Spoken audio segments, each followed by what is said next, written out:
Yes, good morning, class 6 students.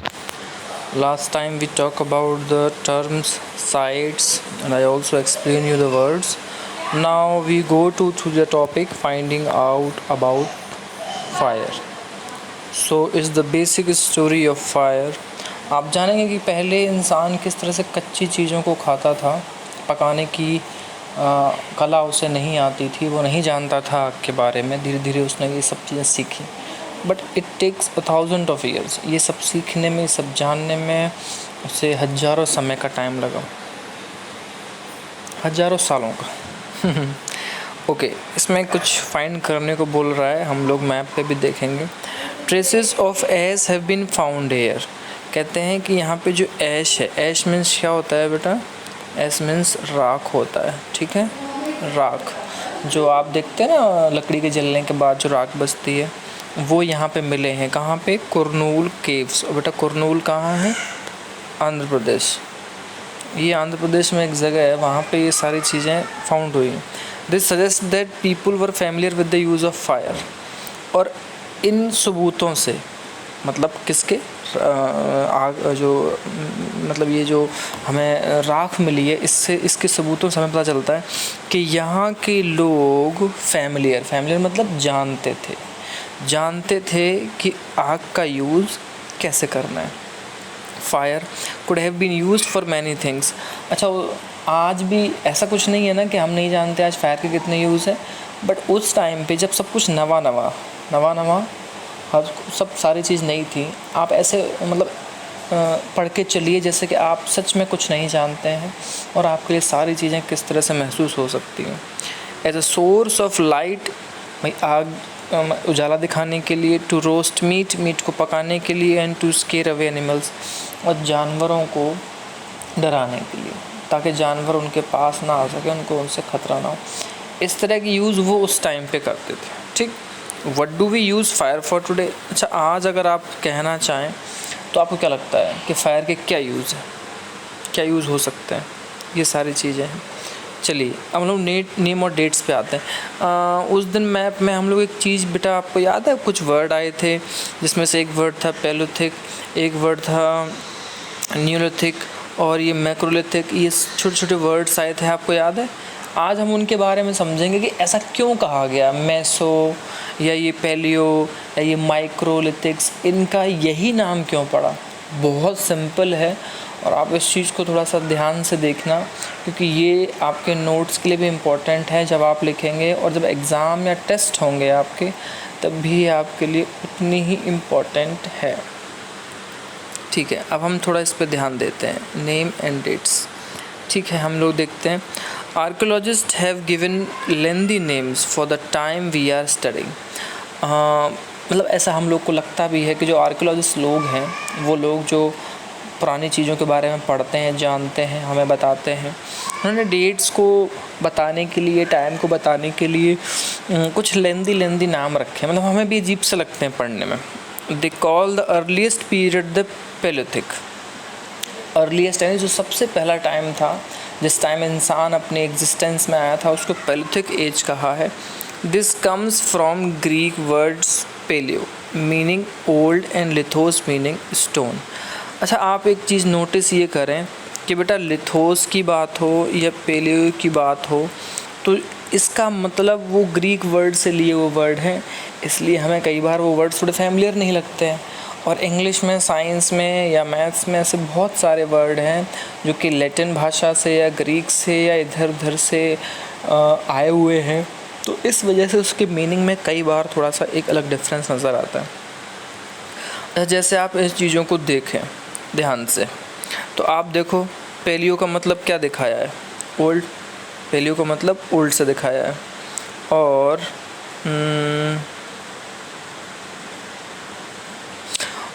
लिथोस को किससे दिखाया है बेटा? लिथोस मतलब स्टोन, यानी कि वो पत्थरों का ही तो बेटा टाइम था.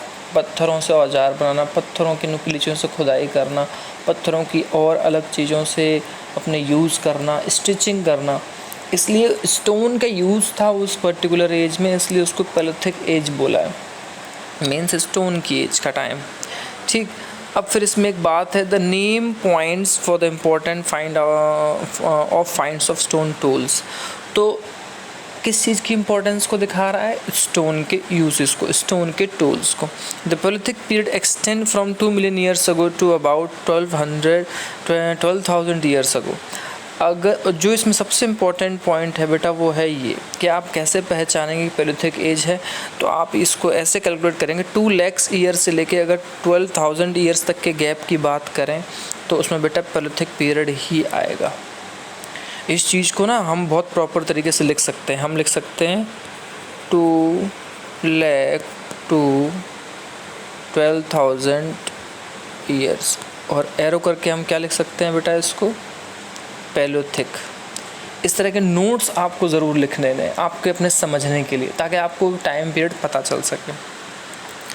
This long stretch time is divided into the lower, middle and upper Palaeolithic.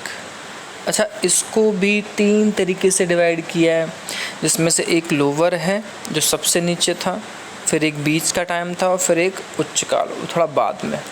This long span of time covers 99% of human history. Palaeolithic age का अगर तीनों टाइम की बात करें, अपर, मिडिल और लोअर, तो इसी में इंसान की 99% हिस्ट्री जो है बेटा वो हमें मिल जाती है। उसने क्या पहना, उसने क्या खाया, उसने यूज़ क्या किया, कहाँ रहा, कैसी चीज़ें बनाई हैं उसने, यूज़ कैसे किया उन चीज़ों का, फिर उसने धीरे धीरे क्या क्या सीखा, चीज़ों को आविष्कार करना सीखा, ये सारी चीज़ें। आगे चलते हैं बेटा। देखिए, the period when we find environmental changes, अभी स्टोन की बात हो रही थी, अब वो टाइम आ गया है जब हमारे एनवायरनमेंट में, नदियों में, झरनों में, समुद्र में, जंगलों में, मौसम में बदलाव आ रहे हैं। Beginning about 1200 years ago till 10,000 years ago is called the Mesolithic as और मिडिल स्टोन।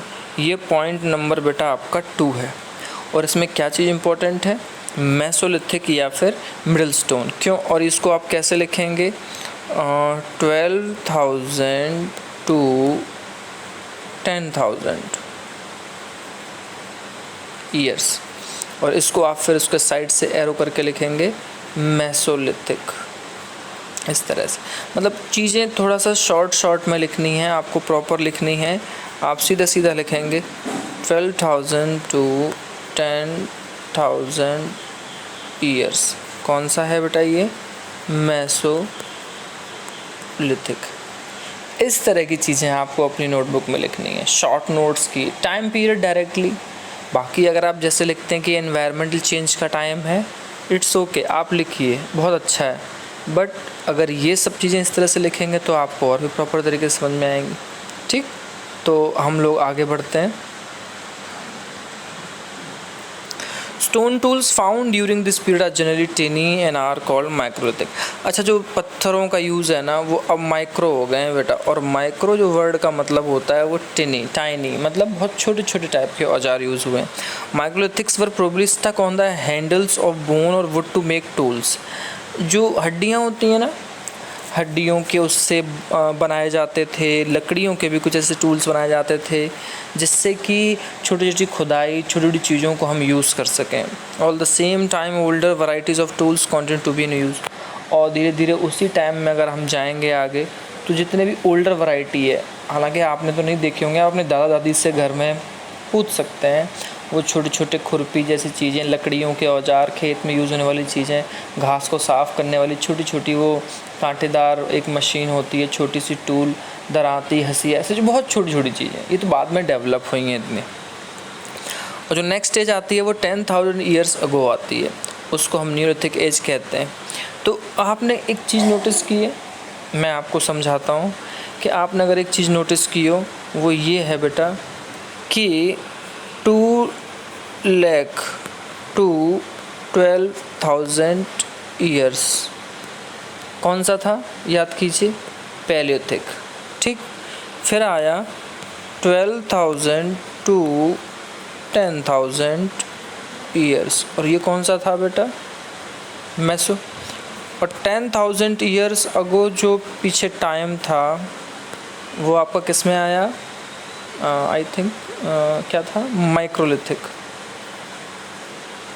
कितना शॉर्ट है ना, 2 लाख से 12,000, तो 12,000 पे जैसे ही पीलू ख़त्म होता है तो उस 12,000 से 10,000 जो बीच के 2,000 ईयर्स अगे उसमें मेसो का है, और फिर 10,000 ईयर्स अगो उसमें माइक्रो का है। ये गैप समझना थोड़ा सा इजी तभी लगेगा जब आप एक बार इसको ऐसे लिख लेंगे और आपको इस वर्ड से, इस तरह के टाइम पीरियड से आपको समझ में आ जाएगा। सॉरी, वो न्यूलिथिक था बेटा, ठीक है ना, मैं भूल गया था, माइक्रो नहीं था, माइक्रो एक अलग उसमें था, बीच वाले मैसो में न्यूलिथिक। न्यू मतलब एक तरह से इसको आप ऐसे पढ़ सकते हैं बेटा, न्यू को न्यू की तरह, यानी कि सबसे ज़्यादा नया था, और सबसे ज़्यादा नया 10,000 ईयर्स अगो था। सोच के देखिए कैलकुलेशन कितनी अजीब है ना, कि जो नया है वो भी 10,000 ईयर्स अगो पहले का है। तो ये इस तरह की चीज़ें हमने समझी हैं, ठीक है। अब बाहर आते हैं, अब हम यहाँ पे कुछ नया देखते हैं। यहाँ पे आपको बोल रहा है ए चेंज एनवायरनमेंट, चेंजिंग मतलब बदलाव हो रहे हैं ढेर सारे। उसमें कह रहा है कि 12,000 years ago there were major changes in the climate of the world. जैसे आज बदलाव हो रहे हैं बेटा, तूफ़ान आता है, गर्मी बढ़ गई है, ग्लेशियर्स पिघल रहे हैं, ये टाइम टू टाइम ऐसी चीज़ें होती ही रहती हैं, भूकंप आते हैं। With a shift of relatively warm conditions, पृथ्वी का टेम्परेचर बढ़ा, वार्म कंडीशंस यानी टेम्परेचर बढ़ना। On many areas this led to the development of grassland। तो क्या हुआ, बड़े बड़े घास के मैदान बनने लगे बेटा। This in turn led to increase in the number of deer, antelope, goat, sheep, cattle, that is the animal that survive of grass। देखिए, जब ग्रासलैंड डेवलप होंगे तो जो एनिमल जो सर्वाइव करते हैं किस पे, ग्रास पे। अब वो चाहे एंटेलोप जैसे चीज़ें, वो बेटा बारहसिंगा की तरह दिखने वाला एक जानवर होता है, डियर है, गोट, शीप, और मवेशी हैं आपके, कैटल, चाहे गाय हो, भैंस हो, ये सारी चीज़ें, बकरियां, भेड़, ऊँट, ये जितनी भी कैटल्स में आती हैं, दूध देने वाले होते हैं, ये सारे के सारे ग्रास लैंड पर ही डिपेंड होते हैं। तो ऐसी चीज़ों का उस टाइम डेवलपमेंट ज़्यादा से ज़्यादा होने लग गया। आगे फिर इसमें एक चीज़ आई है, those who hunted this animals now followed them. अब जो शिकार करते हैं वो भी भाई इन चीज़ों के पीछे पड़ गए हैं, जानवरों के। Learning about their food habits and their breeding seasons. अच्छा, धीरे धीरे इंसान ने अपनी हैबिट्स के बारे में, वो क्या खा रहा है, किस सीज़न में उसे क्या खाना है। जैसे आज आप सर्दियों में आप गर्म चीज़ों को ज़्यादा महत्व देते हैं, बादाम, अखरोट ज़्यादा खाते हैं। जब गर्मी आती तो आप थोड़ा सा ठंडी तासीर वाली चीज़ों को खाना पसंद करते हैं, घर में लस्सी वगैरह मम्मी को बोलते हैं, दही, मट्ठा, छाछ वगैरह। तो मेरे कहने का मतलब है उस टाइम इंसान इन चीज़ों के फैमिलियर और अपनी हैबिट्स को जानना शुरू कर चुका था। It is likely that is help people to start thinking about herding and rearing these animals themselves. और उसी टाइम पे उसको मदद मिलना शुरू हुई कि वो कैसे स्टार्ट करे कि एनिमल्स को वो कैसे हर्डिंग यानी कि झुंड में रखे और रियरिंग चराने के लिए ले जाए एक साथ। और फिशिंग ऑल्सो बिकेम, और उसी टाइम पे वहाँ पे मछली पकड़ना अपने आप में एक इम्पॉर्टेंट होने लग गया था। तो ये मतलब शुरुआत थी इस तरह की, इसको डेवलप होने में इतना टाइम लगा है बेटा, ठीक है। चलिए थोड़ा सा आगे बढ़ते हैं। अब इसमें आएगा कि वो बिगनिंग हो रही है द फार्मिंग एंड हर्डिंग। अब इसमें एक दो चीज़ें आप देखेंगे कि एक फार्मिंग वर्ड है और एक हर्डिंग वर्ड है। तो फार्मिंग यानी कि सीधी सी बात है, जो आज आपकी किसानगिरी है, वो हर्डिंग जो चरवाने वाले लोग हैं वो इस तरह से उसमें आएंगे। तो ये वही टाइम है, क्योंकि बात ये है कि अब ग्रेन्स, ग्रासेस ये ज़्यादा आने लग गया है, जिसमें वीट भी आ गया है, बाली जैसी चीज़ें आ गई हैं, बाजरे की बालियाँ हों इस तरह की, और चावल भी उगाया जाने लगा different part of the sub continent. अब मतलब जब इंसान ने देखा, समझा, जाना, पहचाना, हर चीज़ को खाता रहा, धीरे धीरे उसको समझ में आया कि ये अलग तरह की चीज़ें हैं। तो इस टाइम में गेहूँ, चावल और बालियों जैसी चीज़ें, यानी कि जो बाजरे जैसी एक चीज़ होती है, बाली मतलब जो अपने आप में एक जैसे भुट्टा आप खाते हैं या बाजरा खाते हैं उसकी फॉर्म में होता है, थोड़ा सा वो अलग होता है, वो जौ होती है एक तरह से, ज्वार। Men, women, children probably collected these grains as food and learned where they grew and they were ripened। अब धीरे धीरे इंसान ने पता क्या किया, इनकी बीज को इकट्ठा करना सीख लिया बेटा, और ये भी सीख लिया कि उनको ये कब बढ़ते हैं और ये कब पक जाते हैं, ये सारी चीज़ें सीखने लगे। फिर वो सोचने लगे प्लांट को ग्रो करना अपने आप से, और इस तरह से लोग जो है वहाँ किसान बनने लग गए उस ज़माने में, ठीक है। ठीक है, बस यही सारी चीज़ें थी बेटा इसमें। और अब जो दूसरा पार्ट है वो उसमें आता है कि वो लोग जो अट्रैक्ट हुए एनिमल्स पे और अपने खाने के लिए उस पे निर्भर रहने लगे। तो अब ऐसे एनिमल्स को वो लोग ना wild ancestor of the dog, जो फर्स्ट एनिमल है इसमें आया वो जंगली मतलब कुत्ते की तरह यूज़ हुआ। जो हमने सबसे पहले पालना शुरू किया और यूज़ किया वो उस टाइम पे कुत्ता था। फिर बाद में लोग एनकरेज्ड हुए कि वो और भी बहुत सारे क्या कहते हैं जगह रह के अदर एनिमल से अपना काम चला सकते हैं। तो उसमें से भेड़ थी, बकरियां, कैटल और सूअर भी रहते थे झुंड में। और उसमें से वो सारे लोग ग्रास, ज़्यादातर तो 80 ग्रास ही खाते हैं, इनमें तो सारे थे तो ग्रास ही खाते हैं। ग्रासलैंड उस टाइम होने ही लग गए थे। Often people protected these animals from attacks by other wild animals. This is how they became herders. अब बात ये हुई कि वो अपने जानवरों को दूसरे जानवरों से नुकसान करने के लिए बचाते थे। इस तरह से ये हर्डर हो गए, चरवाहे, चराने वाले। तो ये सारी चीज़ें इसी टाइम पे बेटा डेवलप हो रही हैं। ठीक है, तो आई थिंक आज के लिए 2 छोटा टॉपिक काफ़ी ज़्यादा रहेंगे। बाद में धीरे धीरे हम जानेंगे कि डोमेस्टिकेशन क्या होता है। वैसे डोमेस्टिकेशन बड़ा सिंपल वर्ड है बेटा। सिंपल सी बात है कि वो प्रोसेस जिसमें लोग अपने घर में ही प्लांट्स को और एनिमल्स को देखने लगते हैं, घरेलू जो घर की तरह देखा जाए डोमेस्टिकेशन, और जिसमें सबसे ज़्यादा प्लांट और एनिमल को लोग जो है महत्व देते थे, जिसमें कई तरह के वाइल्ड एनिमल्स और प्लांट्स होते हैं। क्यों? This is because people select plants and animals for domestication. और ये इसलिए होता था ताकि लोग अपने घर में ही रह के इन चीज़ों को कर सकें। उन्होंने सेलेक्ट कर रखा था कि ये सारी चीज़ें प्रॉपरली हमको मिल सकें आसानी से। उन्होंने सेलेक्ट किया बेटा उन प्लांट एनिमल्स को जो डिजीज़ मतलब एक होता है ना बीमारी पकड़ने वाली चीज़ें, उनसे दूर रहते थे, ऐसी चीज़ों को सेलेक्ट किया। They also select plant that yield large size grain and have strong stocks capable of bearing the weight of the ripe again. और राइप ग्रेन मतलब ऐसे नहीं, उन्होंने मोटे अनाज वाली चीज़ें जैसे गेहूँ, चावल, इस तरह की और जौ, ज्वार जैसी चीज़ों को ही स्टोर करना, उगाना शुरू किया ताकि वो एक बार में ज़्यादा उगा सकें। Seeds from selected plants are preserved and sown to ensure that new plant seed will have the same quality। अच्छा, ये चीज़ तो आप भी जानते हैं कि जब आप किसी शॉप पे जाते हैं तो आप देखते हैं कि वहाँ पे जिन लोग के गांव हैं या घर में जो लोग जानकार हैं, बेटा दुकानें होती हैं, बीज भंडार होते हैं, तो वहाँ हर फसल का अलग टाइप का बीज होता है ना, उसको प्रिजर्व किया जाता है, उसको बचा कर रखा जाता है ताकि फसल के टाइम पे उन्हीं का हम दोबारा बुवाई कर सकें।